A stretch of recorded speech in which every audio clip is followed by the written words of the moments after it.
you can learn in school, like, this is the right mathematical equation. But like in the midlife journey, it's like that energy shit doesn't work for me. 100%. Like, 100%. like yuck vibes. Like there were so many women who judged me for like wearing makeup in carpool. And I'm like, why the fuck do you care if I'm wearing makeup in carpool? Is it impacting your shit? Or like, why is that so triggering for you? Yeah. But I feel like once you get to this point, it's like, bye. Yeah. And also it's like every trigger is truth. Like find the truth in all of our triggers. Can't be contained.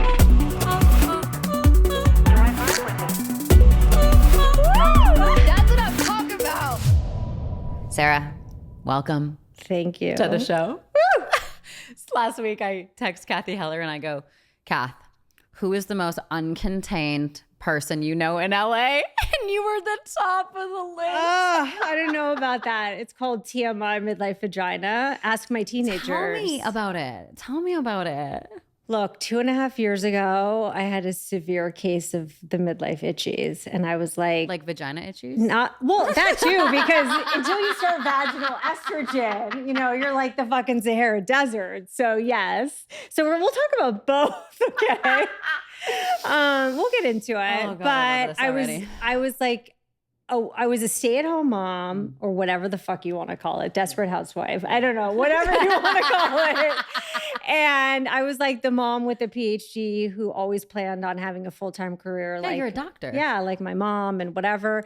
And then I had my first kid and I thought, I don't know if I want to leave, but I didn't realize it was going to be Groundhog Day for 16 years, which it fucking turned into. And I don't regret it. Like I chose that. I loved every minute of it. But, like I said, I turned 45. My son was 16. My daughter was 14. And I was like, okay, I have a severe case of the itchies. What the fuck now? Yeah. What am I going to do with myself? Like, I can't drive one more carpool.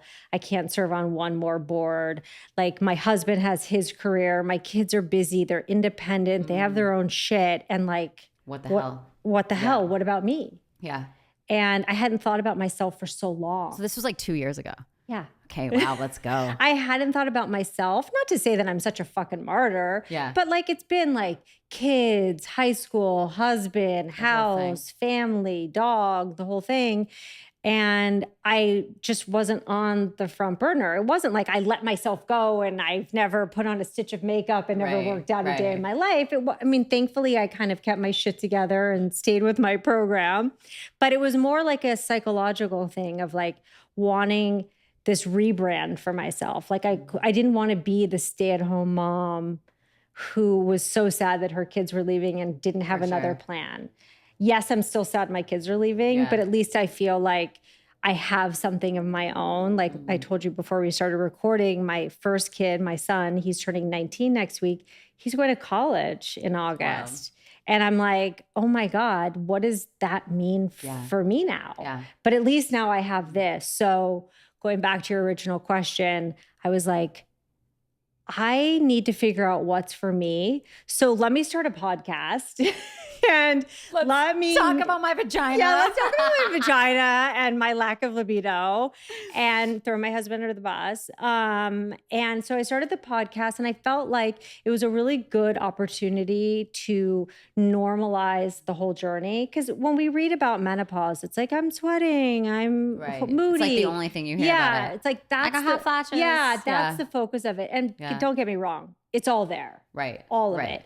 But there's another piece to it. And it's the psychological piece of like, what about me in the second half of life? For sure. What's next for me? Yeah. Yeah. So it's a reinvention. It's a full-blown reinvention. So basically it's called the Flexible Neurotic because that's what I am. So good. I was talking to Eric about that last night. I'm like, this is going to be dope. Flexible. Tell me about that name. Okay. So my husband says there's no flexible part about me. Including my vagina. No, I'm just kidding. I've solved that with the vaginal estrogen. But wait, what's vaginal estrogen? Well, I take birth control pills. Yeah. I know some women take HRT, but I've been on birth control pills. Yeah. I know it's very taboo, but I've been on it since I was 14. My body's addicted to it. I love it. I probably have to come off. I'm 48. They say maybe 51. Right. So, but sometimes that's not enough to address the vagina parts. And as you get older, your estrogen's dropping and it's dropping everywhere. Got it. So there is vaginal estrogen inserts and or cream that restores the elasticity, plumpness, lubrication in that area, and it's not systemic. So for women who don't or want to take HRT, which is a systemic through your whole system and bloodstream, this just sort of stays in that area. I have so much to look forward to. It's so sexy. I'm so excited. I know. And like I told you before, I have a 16-and-a-half-year-old daughter, so I'm doing like teenage vagina and midlife vagina all at the same time, and I'm like a lot of it's just like a lot. Yeah, it's just scary. And then I had like my son and like a girlfriend at the time. And it was just like a whole thing. It's a whole thing. Yeah. Yeah. So is there any flexible parts of you? Okay, flexible. Yes, I think the flexible part comes in where like a lot of people will be like, oh my God, you have such a big personality, but you're kind of chill at the same time. My kids are like, no, there's no chill to that bitch. Like when that door closes, it's like Attila the Hun is here, you know? But all their friends think I'm really cool. So I feel like that's good. Yeah, that feels good. Like as long as you're cool with the friends and your kids think as long as you're in with the friends. And your kids think you're a raving fucking lunatic, it's totally fine. It's fine. It works. But I think it's because I'm such a neurotic and obsessive like researcher. Like I have a PhD. I'm like, okay, if I want to know about, you know, when my kids were getting the MMR vaccines, I was like, okay, what's the deal on that? I need to like get all the information I can. But I feel like once I do that obsessive dig for information, I get it all and I make a decision, I'm good with it. Yeah. I don't question it. Yeah. I don't ruminate about it. I'm like, I'm chill. So my friends started calling me like, oh, she's the flexible neurotic. So then when I started this podcast, I was like, I'm the flexible neurotic.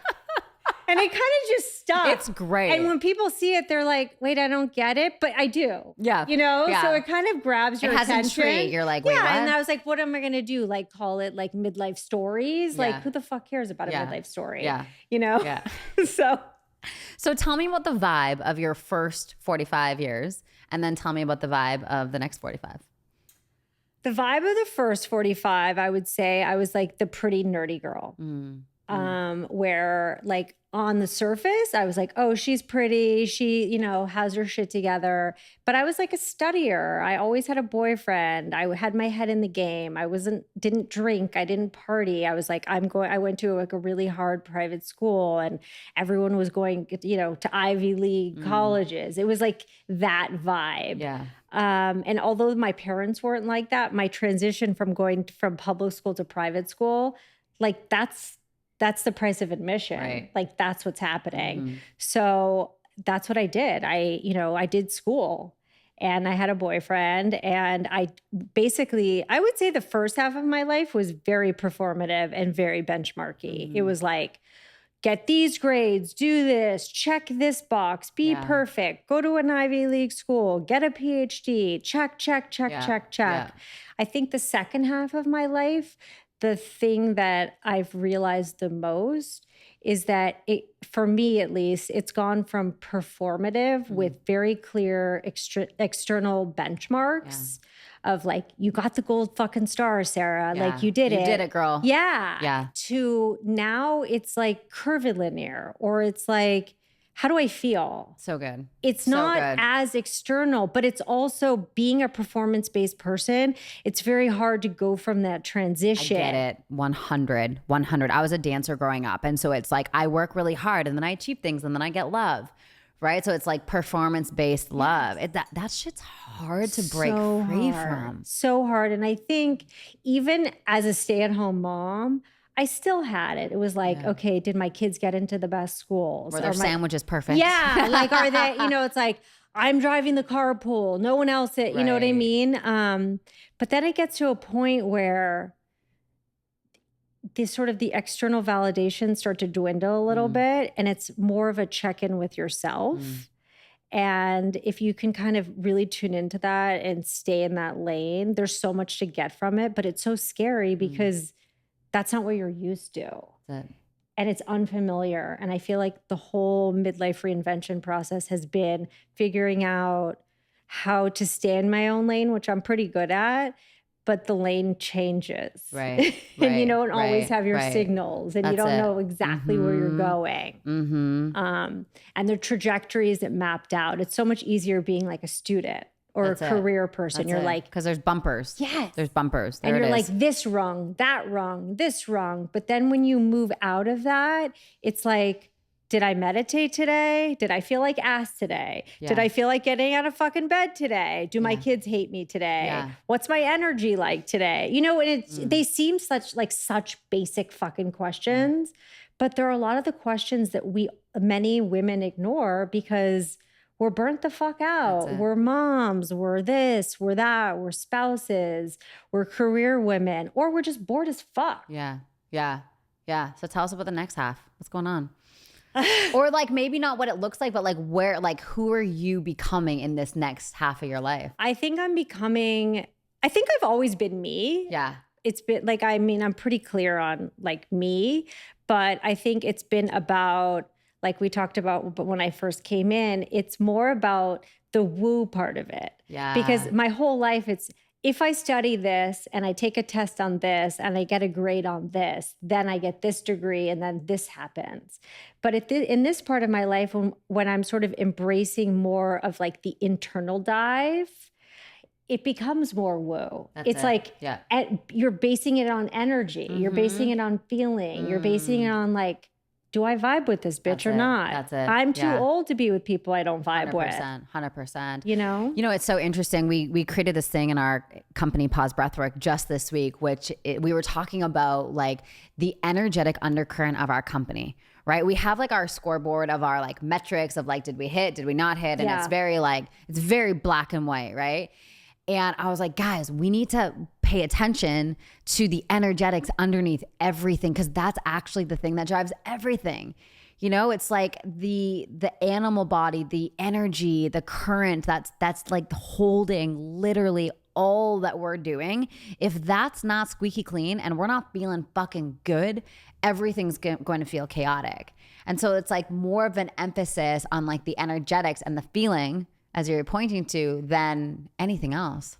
Yeah. And I think when you are used to metrics, you become like addicted to that. Yeah. You know, whereas in this space, in this sort of second half of life space, depending on like where the person is going and what they're doing, it's just so much more like amorphous, and you can't quite put your finger on it, but you're like, hey, I like her vibe. Yeah. I like her energy. You know, when you're a mom and you're in the carpool lane and you have to go on a field trip, you don't pick the people you're with. They're the people who are handed to you. Yeah. But I feel like by the time you get to midlife, like 40 above, you've kind of like earned the right to curate your own table.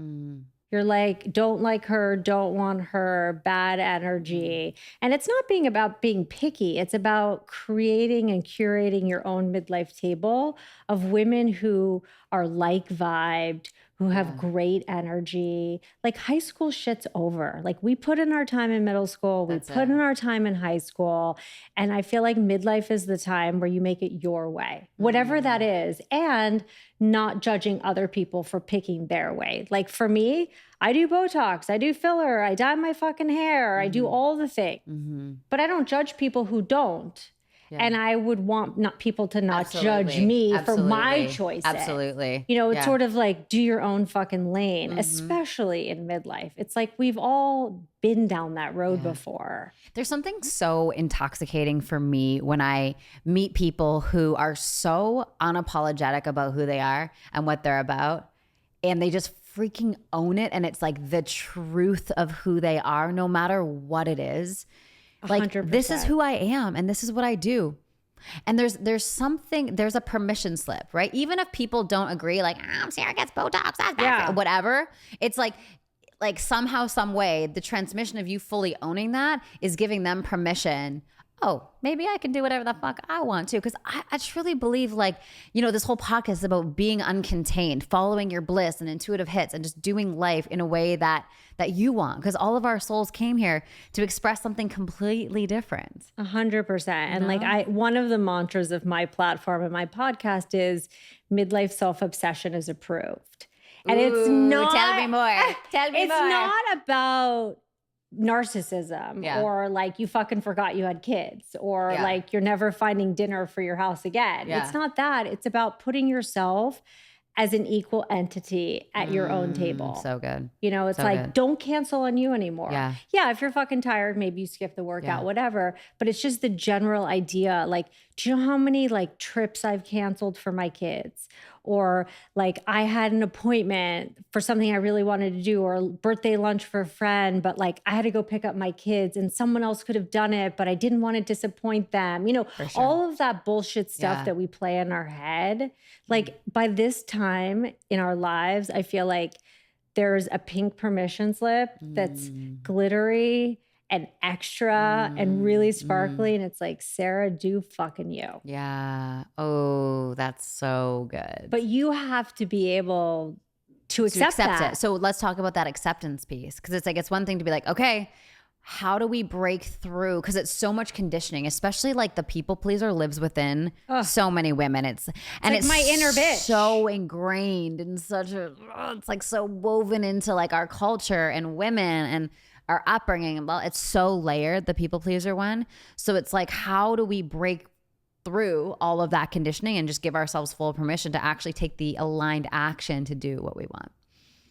I mean, look, we could talk about that in 5 episodes, but I think for me, the number one thing in this whole journey, I call it the midlife remix instead of the midlife crisis. Oh, I love this. Because remix. Exactly. We should create a song. Yeah, we're like a DJ and everyone has their own remix tape and they're all going to look fucking different. I love this. And you know, there's going to be people who have affairs with their tennis coaches. I don't play tennis, so I'm excused from that. There's going to be people... There's people who buy expensive sports cars like my husband, you know, or whatever. But I think what's his like car of choice? What's his like go-to? I don't know. We're on number 4, I think. I don't even like, I don't even ask. And he goes, but if you were single, you would fucking think it was hot. And I'm like, yeah, but I'm not single. And I've known you since 9th grade. Like, wait, what? Yes. I'm like, and this is not hot. You're Porsche, not Porsche, yellow brakes on the wheels, all of it. Go fuck yourself. I don't care because I'm too old and this hurts my fucking back. You know, like, I don't need to impress your ass. Like, this is painful and it's bumpy and it makes me car sick. It's like so bad. He's like, if you were single, I'm like, yeah, but I'm like, not. But I'm that not. Ship has sailed, bro. Okay, exactly. I'm not single. Yes, I've known my husband since 9th grade. Tell me what? When I switched from public school to private school, I switched in high school. It started in 9th grade. I met my husband we had like advisor groups, and he was in my advisor group. And hilarious. We started dating in 9th grade. We dated for like a month and then I dumped him for a senior. Hilarious. I know, of course. Because you were the smart, cool girl. Yeah, got it. exactly. Okay, got it. But we've been together since the summer before sophomore year in college. So 27 years since we were 19, like consecutive years. That's a lot of hairstyles, a lot of body styles, a lot of body type. I know. And it's going great? I mean,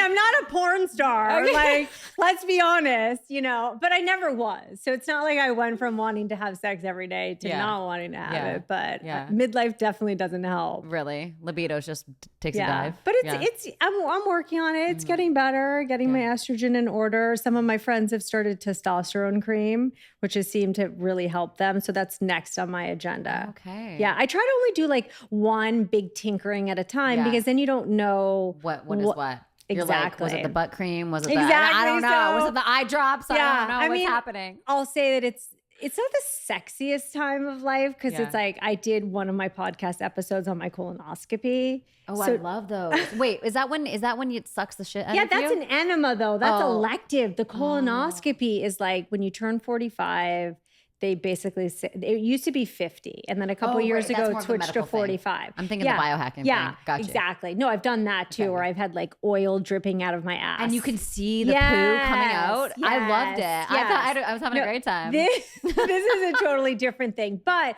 my point is, like, midlife, there's it's like you're getting your mammograms, you're having dental cleanings every 3 to 6 months. I mean, some of the shit's not sexy. Yeah. It's just not. Yeah. But my thing is, in this midlife remix journey, it's like, yes, acknowledge the bullshit and the frumpies of midlife. They're there. You're hot, you're sweating, you have weird hairs in weird places, lack of moisture in places you want it, and extra moisture in places you don't want it. You know what I'm saying? I mean, I told you when I walked in, I actually had to use like real deodorant because it's fucking hot outside. I'm sorry. Organic deodorant. I know, I hear you. You just can't trust it all the time. You just can't. I'm like, it's seeping through. No. So get that aluminum in there. Exactly. But I think the way I've taken midlife on and my midlife remix and my platform is, yes, there's the relatability factor. Like, yes, I'm fucking hot and so are you. Hot and sweaty and tired and frumpy and all those things.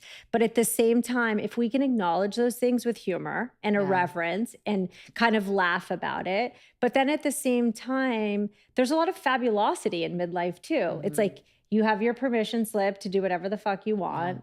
You're kind of getting into the zero fucks mentality. You're moving away from performance benchmarks and into the woo-woo energetic shit where my husband's like, who the fuck are you? So he's not into it at all. It's not that he's against it. He just doesn't get it. He doesn't get it. Yeah. He doesn't get it yet. Yeah. So it's a process. Day by day. Get him to do some breath work. It's like such a low-hanging fruit. He's good at yoga. Okay. But yoga, for him, that's like a workout. Like he doesn't get the other part of it yet. Breath work, there's nothing to believe in. You just do it and then you're like, whoa, which is that might be a good one for him. And he'd probably be really good at it because he's good at everything. Like plays the piano, plays golf. And I'm like the hobbyless bitch.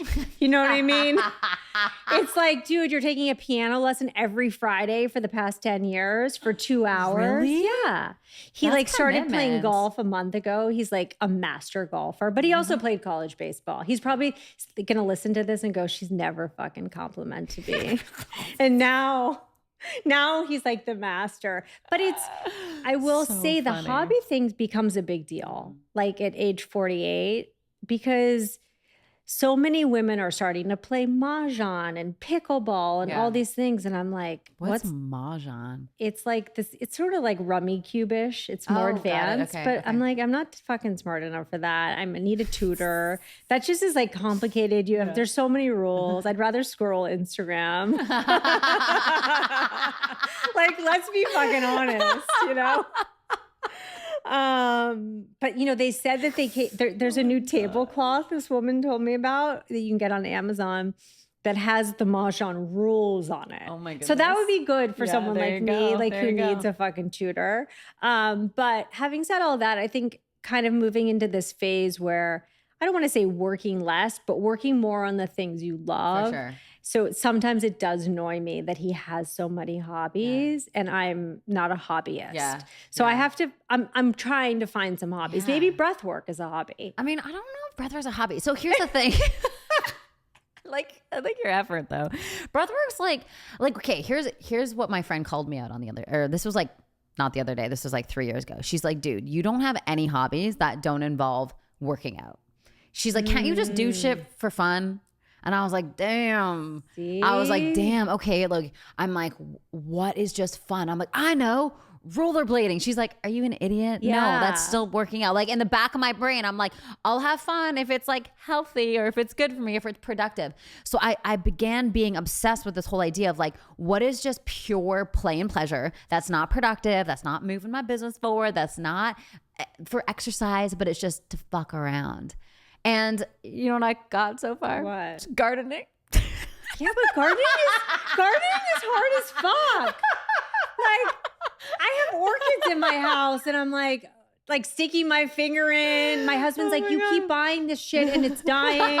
And I'm like, yeah, but I can't be that person with the house with nothing alive in it other than my children. I got this stick on Amazon that you stick it in and it tells you the like moisture if it meter. Yes. I should put that in my vagina. We all need the moisture meter. Oh my God. I'm like, fuck. Are you ready? Yeah. Are you ready to go? Okay. I know. I mean, Oh all the my gynecologists are like, yeah, you should always have lube with you. You know, I'm like at all times in your purse? Yeah, just kind What of would you do like, with it? I don't know, like, or it's like in your nightstand, or like sometimes like. Why though? Just in To case? keep your parts wet. Okay. You know, because I think people underestimate until they've experienced it.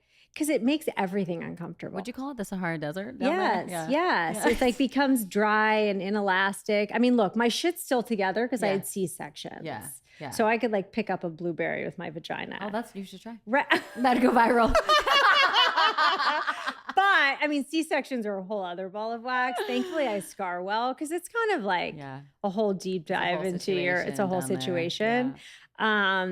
So, but in terms of like lubrication and all of that, I think the lubes kind of solve the problem, like partially at the moment, but it's not a full blown solution because a lot of women experience just like dryness during the day. It's like your underwear touches you or your toilet paper burns the fuck out of you. Really? I know. What? I know. Mine didn't get that bad because I was a little bit ahead of it. I think because I've been doing all this like shit digging in this podcast that I'm like, I'm going to get all this information. And I'm going to like be one step ahead. Even sometimes I am. Sometimes I'm not, you know?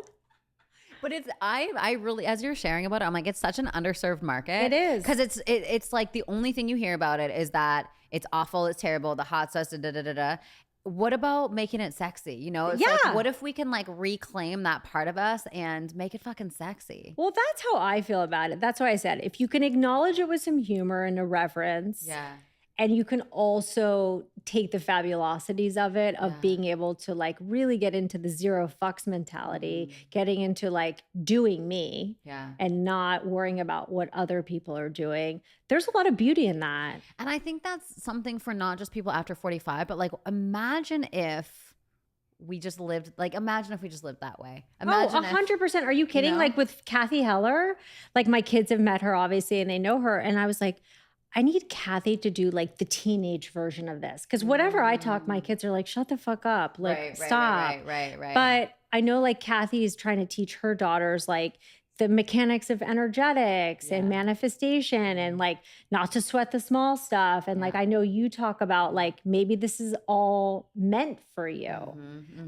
You know, redirection instead of rejection and all of that. But that's very hard to teach to teenagers who are very much in this like here and now mentality. But like, I want to say to my daughter, like that boyfriend, fucking irrelevant. I want to say to my son, like that ACT score, irrelevant.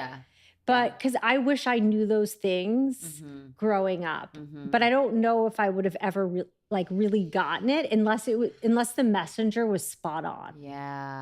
Like a Tony Robbins of teenagers. Tony Robbins of teenagers. Freaking Tony. Do you like Tony Robbins? I do. I listened to your podcast where you had the Tony flu. Oh my God, dude. Tony Robbins. I know. I like my dad was a big Tony guy. My dad used to have like the cassettes. You know, when you get the box of I bet he still white has cassettes. them. Oh my God. I bet he still Take has the cassette, them. next one. Yeah. So funny. Like I feel like I was just marinated in Tony juice, you know, for my whole life. I like him. I like his transmission. I think he's real good. I do too. Yeah, some people are not a fan of Tony. I think he's great. I feel like you can get so much from different messengers. Not everyone has to be your favorite vibe or, you know, but I also just feel like as like a researcher myself, like I always say to my kids, just say yes. Go to something. Go to something that scares you. 100%. Or something that's going to be, you might think it will be boring. But if you meet one person or if you learn one thing, then it's worth it. And like Tony Robbins has like a Tony Robbins energy. Kathy Heller has a Kathy Heller energy. You know, Mel Robbins has a Mel, like everyone has their own nuggets. Exactly. And it doesn't mean you have to be all in, but just take what you need, take what you want. Like even for me, like thankfully I haven't, knock on wood, I haven't like had a lot of like negative hate or whatever, the trolling bullshit, thank God. But one woman said to me, like, I love your podcast, but can you not swear? People say that to me too. I'm like, I can't not. And I'm like, but I so appreciate that you love my podcast and I love that, but fuck you. No, I'm just kidding. But, you know, at the same time, it's like, that's who I am. So if I'm not your messenger and that doesn't work for you, then I'm not your person. 100%. And you can find a straight-laced woman who is going to give you similar-ish information without the colorful language. But you know what's interesting that I've been like really aware of recently with like the people that I'm learning from is it's more about what I'm looking for right now in teachers is it's more about their energy and their beingness and like the transmission that my body is soaking in through just like being in the way they see the world. Like that shit is so valuable to me versus like what they say, right? We can get so caught up in like, oh, no, what he says doesn't make sense. Who cares? Who cares? Like I've gone to 50 Tony Robbins conferences at this point in time. I don't care what he says. That's not why I'm there. It's not about the content. You're like an energy whore. Yeah, I'm literally like, fuck me with your energy. But like seriously, it's like, okay, there's some calibration that my system wants to calibrate to. And he's embodying an energy that I'm looking to evolve deeper into in my own way, not like him, obviously. But going back to permission, right? It's like I'm permissioning myself to get to this different energy. And it's not about him saying fuck and why I'm triggered by that or whatever it is. It's about like being around those types of people. That's why Kathy and I click so much. And like you and I are clicking, you know, it's like there's an energetic transmission that is happening. And it's like our nervous systems are learning from each other, like as we're in connection. I think it's like this whole, I think for me and my midlife remix journey is I'm kind of going from school learner to like real life learner. Yes. You know what I mean? Like you can learn in school, like this is the right mathematical equation. But like in the midlife journey, it's like that energy shit doesn't work for me. 100%. Like, 100%. Like yuck vibes. Like there were so many women who judged me for like wearing makeup in carpool. And I'm like, why the fuck do you care if I'm wearing makeup in carpool? Is it impacting your shit? Or like, why is that so triggering for you? Yeah. But I feel like once you get to this point, it's like, bye. Yeah. And also it's like every trigger is truth. Like find the truth in all of our triggers, whatever it is. It's so true. And I feel like with women, with girls, like having the 16-year-old daughter, it's like, can you look at the information around you and will you take that in as a trigger and be a bitch about it? Or will you take that energy and use it as inspiration? Like, wow, she can do that. I can too. Totally. You know? Yeah, it's an invitation. It is. You know? I think there's such intelligence in triggers. There's such intelligence in jealousy too. Oof. The goal is not to not be jealous. The goal is to use jealousy as a pathway of inspiration. Yes. You know, it's like, I'd never be jealous of a nuclear scientist. I don't got that skill. That's not what I'm bringing forth. But then if people are in their fullest expression and it's so aligned with my fullest expression, you feel that feeling like, oh, let me be inspired by that. And how can I do it in my own way? Like there's such intelligence in jealousy. Yeah, it's like you do you in all of your energy. I'm going to do me in all of my energy, but we can all come back together. And I think part of what's wrong with the world right now that so many people are talking about is this hyper focus on like polarization. You're right or you're wrong. You're on the left or you're on the right. You're this or you're that. And it's like, we used to be able to tolerate difference. Yeah. And now I just feel like you're either this or you're that. And I feel like part of the beautiful part about this time in my life in the second half is like, it's not so much this or that. Yeah. It's like finding it within you, like a little of this, a little of that. Yeah. Like I like that energy. I don't like that energy. Sure. Like if I go to an exercise class and I don't like the energy of the teacher, I'm not fucking going back to that again. Yeah. Like I already went to school. Like, you know what I mean? Like I already deal with teachers I didn't like. Like this is my time to pick shit that I want. Absolutely. You know, and you're inviting all of that into your nervous system. Yeah. Yeah, that's a huge thing. Like cleanliness of our nervous system and regulation of our nervous system is something that being aware of that and how things impact us more on a subtle level, gosh, it's we so know powerful. because we have those intuitive hits that we ignore so much. And I think as women, for so many decades, especially being moms and spouses and all the things, we've ignored them and we've pushed them off to the side. But then by the time you get to like my age, they start fucking screaming. Interesting. And if you're not listening or you keep muting, you're never getting to the next place. There's no growth. And I call it like the midlife hamster wheel of sameness. You're living the same fucking day and the same fucking energy over and over again. And so that's why so many of us are bored as fuck. Yeah. You know, it's like we're all seeking connection, novelty, relevance. And by the time you're, you know, late 40s, 50s, things are becoming a little less novel. Yeah. You know, it's like you've had sex with the same person for 20,000 years. You know what I mean? You're like, you're ready for some new midlife friends. Like maybe you need like a friendship audit. Like that friend drains me. Yeah. You know, you're just kind of in this next stage. What's feeling super energy rich for you right now? I think just kind of that I'm going to be scared and do it anyway. Yeah. Like I didn't have an Instagram account or Facebook before I started my podcast. Then I started my podcast during the pandemic and I was like, oh, I think I need an Instagram account. But like, how do I do that? I didn't even have one. Yeah. And so it's literally been, that's really scary, but I'm going to do it anyway. That's really scary. And that feels tight on one side, but then it also feels really expansive on the other side. Yeah. And I think that that's one of the big messages that I'm trying to get out to so many of the midlife women who are listening to my podcast is change is hard. Yeah. Like, but at the same time, like if you're not willing to step out of the midlife waiting room and take responsibility for your shit and for your life, nobody's coming to rescue no you. one's gonna save you. They're not. Like I have a husband who has been with me forever. He knows me better than anyone. He has his own career. And I always talk about this. Like, I think I secretly was waiting for him to be like, Sarah, I have this amazing business idea for you. You know, here's your perfect ice cream store that you've always wanted or whatever it is. Wait, do you actually want to open an ice cream store? No, I don't. But I was like, I can see that. No, but I'm saying like, I thought like, I just really thought that like in the back of my mind. For sure. You know, he's a problem solver. He's been my husband. He's gonna be like, Sarah, I know you're bored as fuck. Like, this is your thing.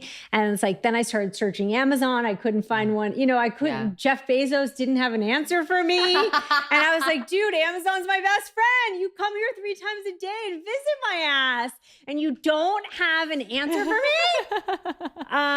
And so like I said before, I think one of the biggest things that changed me in all of this is realizing that it's my responsibility. 100%. That I'm the person who's going to stand up in the midlife waiting room of just boredom and sameness. Yeah. And be like, I need a ticket out and I'm willing to do the work. Because if you want the ticket out and you're not willing to do the work, you're not going anywhere. And it doesn't mean that the work is easy. It's not. It's hard.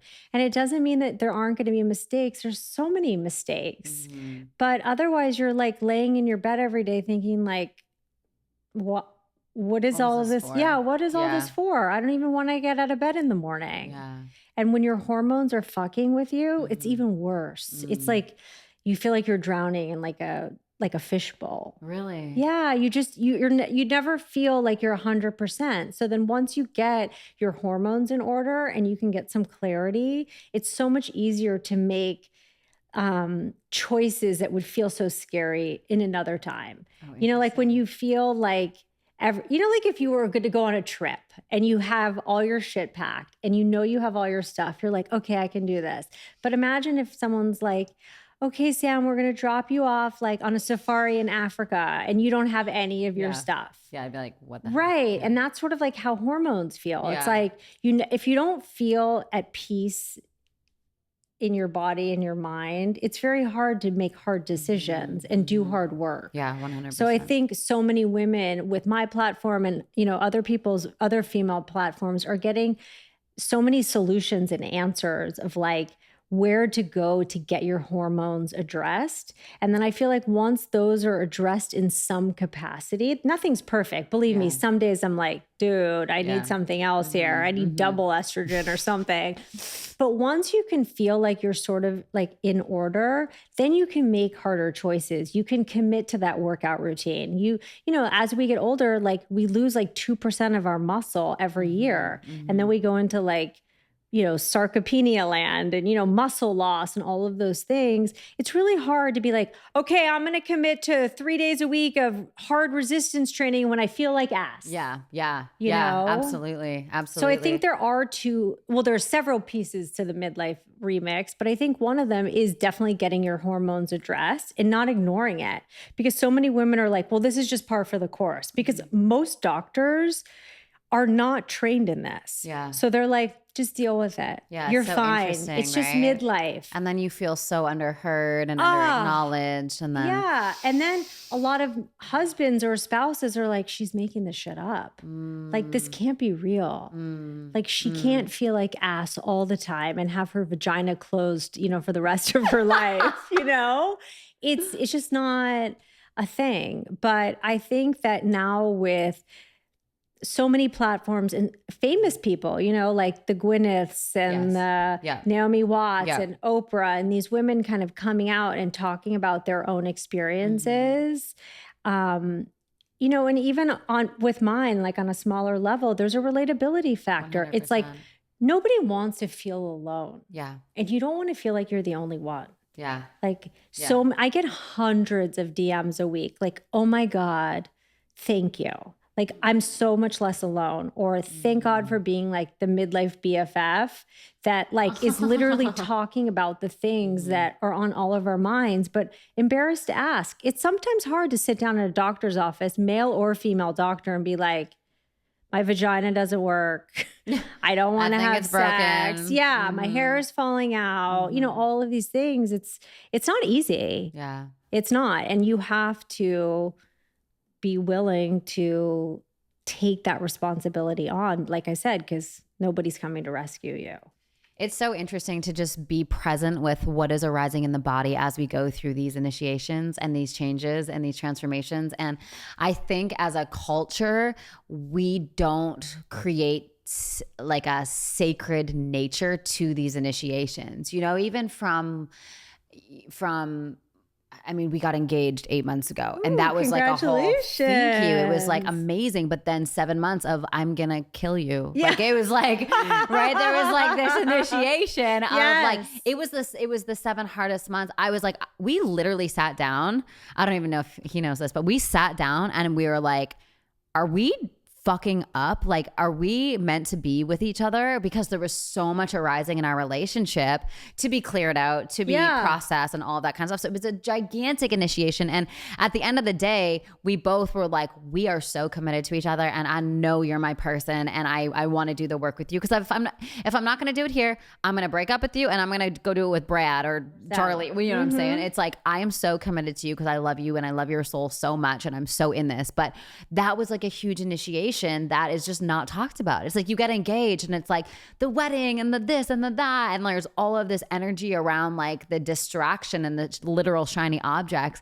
But what about all of the hardness that comes up, right? And then there's like the initiation from when you have a kid. You know, it's like you're single and doing, or, you know, don't have any kids. And then there's like an initiation into motherhood. And that's not really talked about or honored or acknowledged to the degree that I think we can. And then midlife. I know. It's so funny that you're saying this, because I put a post up on Instagram in the spring and it said something like, let's have a midlife baby shower and not celebrate our kids, but celebrate taking care of ourselves in the second half of life. That. You know, 5,000 people liked the post, 500 comments. I'm in. Because we don't see it as a rite of passage of this time of like, hey, we're moving from this season of our lives into this season of our lives, and let's mark it. So you know what happened is it was the weirdest thing. I had this like mental download where I was like, I did that post and it got such a reaction. I said to my husband, do you think I could have a midlife baby shower? And he's like, what the fuck are you talking about? And I go, do you even read the captions? He only has Instagram and follows me just to follow me. That's and great. I was like, you didn't read the fucking caption. You didn't do your homework. And so I actually did it. I had my first live event and I put it out into the universe. Stop. I swear, I just did it on June 24th. Good all for these you. women flew from all over the country. A woman came in from the United Kingdom and they were like, we're in. We did an entire like exquisitely curated day in my backyard, sound bowls, customized fragrances. God, we did a whole midlife initiation ceremony. We had like little tiaras on. We had the fireball. It was like Tony Robbins meets midlife. This is wonderful. And we did it. And everyone was like, that was the best day of our lives. And we're all still in a group chat. And now I have all these dates that I just posted for women to sign up for future dates. And it's amazing how one little thing can create this little, this ripple. Yeah. And we're all craving energy. Yeah. And so when you put a bunch of women together who are meant to be together, who are all there for the same reason of wanting to make midlife energetic and rad and cool and rebranded, like there's only magic that can come out of that. Oh, so good. What I'm picking up from you is like your ability to just follow your intuitive hits and just let the thing unfold how it wants to unfold and just keep being witnessing the arising of it unfolding moment by moment and just seeing where it goes. And it's so good. It's so hard though. Yeah, tell me about it. Yeah, because I feel like I said, the first half of my life was control freak city. Yeah, of like, take this test, study for the test, do well on the test. It's like you're fed it, there's a routine. Yeah. But when, as coming into something as an entrepreneur or doing, even if it's somebody's hobby or whatever, the rules aren't written. Yeah, that's right. And there's no manual. Everything has to be based on intuition to a certain degree. I wish there was a manual that was like, this is how you start a midlife podcast. This is how you start a midlife Instagram. And then these are the 7 steps to having a live event. And people are like, what's your funnel? I'm like, fucking funnel? What? Like the email funnels? Yeah. I'm like, what? It's at a certain point, you have to follow intuition because unless you have an entire business team that's spearheading every prong of your business. But for me, it's literally me, myself, and I. And so I have to go on intuition. Yeah. People are like, how did you get to 50,000? Not that 50,000 is so amazing, but I'm like, I'm just being me. I'm throwing shit at a wall, seeing what sticks. So good. That's it. So good. That's so There's good. There's nothing else to do. But it's like the first thing is the most important. You're just being you. Like you are so just you. You're so just I don't give a fuck. Here's my vagina. It's dry. It's wet. It's dry. It's wet. It's dry. I don't know what it is. But I will say, an interesting part of any transformation process at any age is the family dynamic and your friends dynamic, because people are watching you change and they're either in it with you or they're not. Yeah. And I think that's a very interesting piece of the female dynamic, which I'm sure you could comment on too, is it's when you're doing something in a public space, you're open to scrutiny. Oh, and your friends are, whether they're saying it or they're not, they're hearing what you're doing, they're seeing what you're doing, and there's people who are rooting for you and there's people who aren't. And that feels weird. And then haters are just confused followers. And I think the other interesting part is the renegotiation of family roles and dynamics. Because, my kids and my husband were used to. Oh, interesting. Yeah. I don't cook. I'm like the least domestic Pinterest wife. Like I failed all of those tests. You know what I mean? When he married me, he thought I was going to be like working career mom. So he did not marry right if he was looking for Pinterest mom, because that's not me. So good. I can order a meal, but I can't make it. But wait, what was I saying? Now I just lost my train of thought. Oh, so the renegotiation of family dynamics. So my kids were so used to texting me. I left my baseball pants at home and I'd be like running, you know, or my husband like, when are you coming home? Whatever. But then with this podcast and the Instagram thing, it became like a pretty full-time thing pretty fast. And I wasn't available. Yeah. And I became unavailable. And everyone was like, what's happening? What's going on with mom? Yeah. Where's my damn baseball pants? Yeah. Like, what is this unavailability thing? Yeah. Like, I can't text you 24 hours a day and respond. So it took a few months for sure to be like, stay-at-home mom goes dark. Yeah. You Yeah. know? Yeah. So, but that's the permissioning and the reclaiming of this new way and this new path and like owning this part of yourself that you kind of buried deep down inside for a while. 100%. And I think so much of who I am is because my mom was like a working career mother. And my grandmother, this is a whole other episode, but my grandmother never finished high school. She came here from Croatia, Yugoslavia on a boat in Ellis Island when she was 2. Never finished high school and became the president of Gucci. I know. What? I know. Are you serious? I'm serious. That is amazing. It's like kind of a long line of like career driven, non-stay-at-home mom. So I think when I originally always thought that I would be this like career, like blah, blah, blah, whatever. And then I decided not to.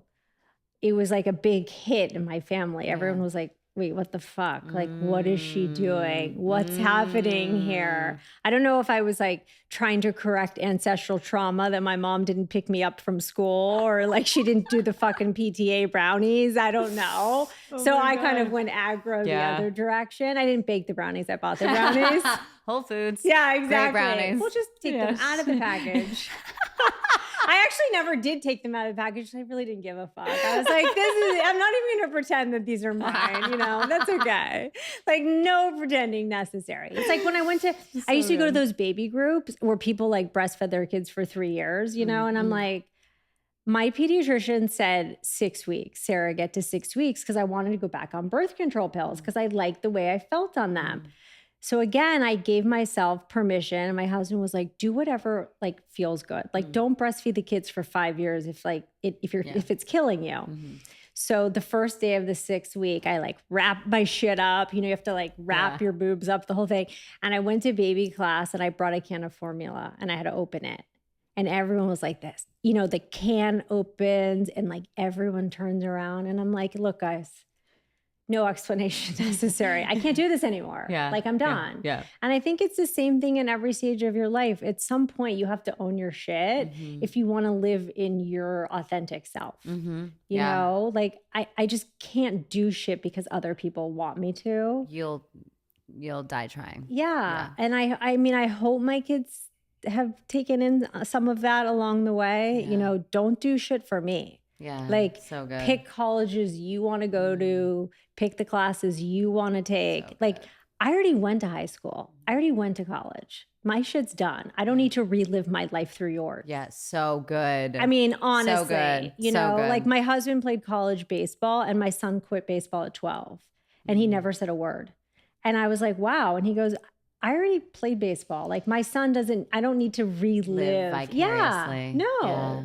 That's so powerful. But it's not always an easy thing to do. Yeah. Yeah. It was so interesting. I was a competitive dancer and the dance moms around me were so intense. Wow. My mom didn't give a fuck. Like and it was so nice. That would have been me. Yeah. It was so nice because she just was there to support and she was there to like cheer me on, but she didn't care like if I was like terrible or the best one. Or if you had the longest eyelashes. Yeah. Yeah, exactly. Oh my gosh. The eyelashes don't even get me started. The wings. So it's just wow. But you know, in I can't believe it's already been almost an hour talking. Oh my this God, is so I know. Great. I feel like I could So talk to you for 5. yeah, 100%. I am sweating though. But it doesn't smell. It doesn't smell. No, because you got that aluminum in there. Aluminum. You're just killing yourself. I know. It's fine. I'm so non-organic today. It's okay. It's fine. God still loves you. Yeah. I'll just breathe my way through it. Exactly. Yeah. Exactly. The breath work will bring me Breathe back. out all that shame about using aluminum deodorant. And feeding my kid formula. Exactly. I Just know. Let it go through the breath, you know. I don't know. Let that shit go. It's so funny. It's so funny. Well, it's so beautiful to see what you're doing. Yeah. I love how you are a voice for this group of women who are underrepresented, underheard, and it's not historically a sexy thing. And I feel like you're bringing sexy back to this midlife remix. And I love it so much. Thank you. Yeah. And I'm so honored to be here and part of your revamp of your podcast. I love it. I'm so excited. Thanks, babe. I was like listening to all of your podcast episodes. I was like, okay, I'm going to breathe in Sam and breathe out Sam. I'm like, I have to Kathy Heller-esque this. Oh my God, so good. Creating the abundance mindset right here. Bring my fucking woo to this bitch. Bring my woo to this bitch. Yeah. Oh my God. Where can we find you? You can find me anything the Flexible Neurotic. Amazing. .com on Instagram, all podcast, everything. All of it. Okay. All podcast platforms, Instagram. And I will say, I respond to everyone. It may take me a minute, but I do and people are like, why do you respond? And I'm like, because if someone is taking the time to message me out of their day, they deserve a response. I love that so much. And I feel like that's how I've been able to build this community so fast in a relatively short time frame, is because women know that I'm not just talking, like I'm walking the walk, I'm talking the talk. And like, if you ask me a question, I'm going to answer it. If you want to start a conversation, I'm going to be, to the best of my ability within reason. But people know me and they're like, oh my God, you responded. I'm like, so great. Yeah. This feels so good. Yeah, because I don't want to just be like the face of a podcast or the face of a platform for now. While it's still small, I can still so much have that kind of. It's not that small. Top 1%, girlfriend. I know. That's for top 1% 2 years. But I just feel like being able to create this community where women feel safe. People want to be there. People want to have those conversations. It's a beautiful energy wrap. Yeah, there you go. All the way around. All the way around. Yeah, a little energy blanket. I think like for me, for them, it's like good. It's good juju. Yeah, 100%. Good midlife juju. Midlife juju. I love it. Well, thank you for being on the Can't Be Contained podcast. I can't be contained. You cannot be contained, and I'm here for it. Can't be contained.